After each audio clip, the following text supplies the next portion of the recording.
Asap natin to singer, sumabak na sa unang pag-arte. Sharon Gabi inula ng celebrity. Tingnan ang mga detalye.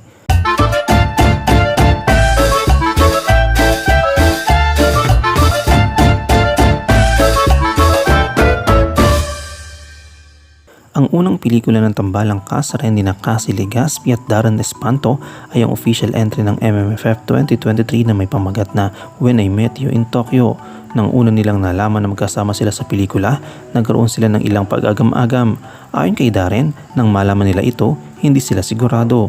Sila ay nagkaroon ng inquiry tungkol dito at hindi pa ganap na tiyak ang buong cast at ang buod ng pelikula. Ngunit pareho silang nagnanais na gawin ito dahil matagal na nilang nagnanais na magkaroon ng proyekto na magkasama. Ipinagpasalamat nila kay Miss Vilma Santos ang pagsasabi na sila ang parang bagong Vilma at Christopher De Leon. Ang tambalang cast na itinuturing na more than friends, ngunit hindi pa ito ganong opisyal na inaamin. Ang kanilang samahan ay nag-ugat sa kanilang pagkakakilala bago pa ito sumiklab. Sa panahon ng pandemic, naging malapit sila sa isa't isa dahil sa kanilang social media interaction. Dahil sa pagkakakilala at pagiging komportable nila sa isa't isa, walang kinakailangang arte sa kanilang pagganap at naging mas magaan para sa kanilang trabaho. Nagkasama sila noon si Darren sa guest sa Chris TV na kung saan co-host ang ina ni Cassie na si Carmina Villaruel. Doon nila unang nagtagpo at naging awkward ang kanilang pagkikita. Ngunit ngayon, mas komportable na sila sa isa't isa. Inaasam ni Cassie na masusundan pa ang ibang proyekto ng tambalang cast rin at may plano silang magkaroon ng teleserye o ibang pelikula sa hinaharap. Nangako sila sa kanilang mga tagahanga na ito hindi lamang endorsements kundi mas marami pang proyekto. Bagamat may ilang nag-aalala tungkol sa kanilang samahan, itinuturing ng ilang special friends ang isa't isa. Sinasabi na masarap maging bata at umibig ngunit dapat ay may tamang isipan at puso.